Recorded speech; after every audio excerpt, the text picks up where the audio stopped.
अस्सलाम वालेकुम। उम्मीद है कि आप लोग सब खैरियत से होंगे। मेरा नाम डॉक्टर मोमना है और आज की इस वीडियो में हम एक बहुत ही इंपॉर्टेंट टॉपिक पे बात करेंगे। ये एक ऐसा सोशल इशू है जिसके बारे में बहुत से कपल सवाल करते हैं और सम टाइम वो लोग जिनके ऑलरेडी फीमेल चाइल्ड हों वो ज़्यादा इस बारे में सवाल करते हैं कि क्या कोई ऐसा तरीका है जिसके थ्रू वो मेल चाइल्ड ले सकते हैं। इस वीडियो को आपने एंड तक देखना है ताकि आपको ये पता लग सके कि कौन सा ऐसा तरीका है जिसके थ्रू आप अपने बेबी का जेंडर सिलेक्ट कर सकते हैं। अक्सर लोग ये बात आके डॉक्टर से पूछते हैं कि हमें किसी ने बताया था कि आप ये ट्रीटमेंट लेंगे तो आपके यहाँ बेटा पैदा हो जाएगा, या फिर फ़लाँ मेडिसिन लेंगे, फ़लाँ मेडिसिन के इस्तेमाल से आपके बेटा होने के चांसेस 100% तक हो जाते हैं, या फिर कोई ऐसी चीज़ें जैसे कि लाइफस्टाइल में आप अडॉप्ट करेंगे तो आपका बेटा पैदा हो जाएगा। सबसे पहले मैं आपको ये बात क्लियर कर दूं कि मैं आपको ये बात समझा देती हूँ कि जो बेबी का जेंडर है वो डिफाइन कैसे होता है। अब जो फीमेल जेंडर होता है उनके सेल्स में दो जीन्स होती हैं जो उसके जेंडर को डिफाइन करती हैं, जिसे हम बोलते हैं एक्स एक्स क्रोमोसोम्स। अब जो मेल जेंडर होता है उसके जीन्स में जो जेंडर डिफाइनिंग सेल्स होते हैं उन्हें बोलते हैं एक्स वाई क्रोमोसोम्स। अब होता क्या है कि किसी भी प्रेगनेंसी में जब एग और स्पर्म यूनाइट करते हैं तो उस टाइम पे 50% चांसेस होते हैं कि मेल जेंडर बेबी होगा, या 50% चांसेस ये होते हैं कि फीमेल जेंडर बेबी होगा।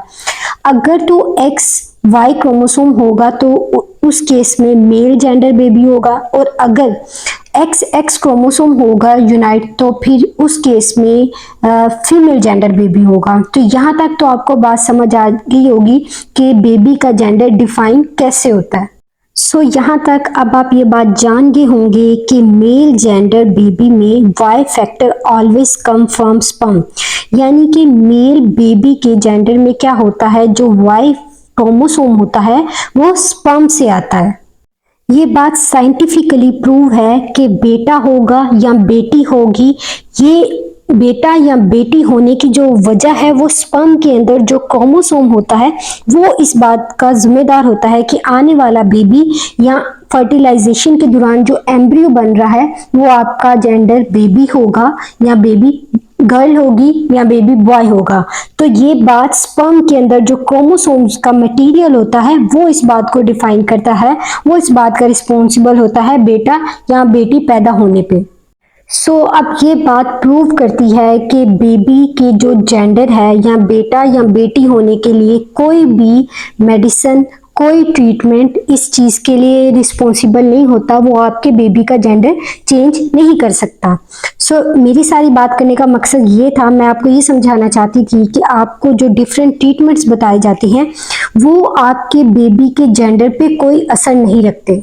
अब ये बात आपको क्लियर होगी कि जेंडर का तयन उसी वक्त ही होता है जब स्पर्म और एग मिलके यूनाइट होकर एम्ब्रियो बनाते हैं, एम्ब्रियो डेवलप करते हैं, तो उसी वक्त ये बात डिसाइड हो जाती है कि बेटा होगा या बेटी होगी। अब हम बात करते हैं कि ऐसा कौन सा ट्रीटमेंट है जो आपको इस बात की श्योरिटी देता है कि जो आपके बेबी का जेंडर है यानी कि आपके यहाँ बेटा ही पैदा होगा। आप लोगों ने टेस्ट ट्यूब बेबीज के बारे में सुना ही होगा। उसमें क्या होता है कि उस ट्रीटमेंट में लेबोरेटरी के अंदर आर्टिफिशियली स्पर्म और एग को आपस में मिलाया जाता है, लेकिन ये वाला जो ट्रीटमेंट है ये एक बेसिक लेवल पे ही होता है जो फॉर श्योरिटी, जो आपको इस बात की श्योरिटी देता है कि बेबी बॉय ही होगा, उसमें हम करते हैं। ऐसे में पेशेंट को एक ट्रीटमेंट होता है जिसे बोला जाता है इंट्रासाइटोप्लाज्मिक स्पर्म इंजेक्शन। इसके बारे में गाइड किया जाता है। उसमें ये होता है कि वो अपनी मर्जी का जेंडर सिलेक्ट कर सकते हैं।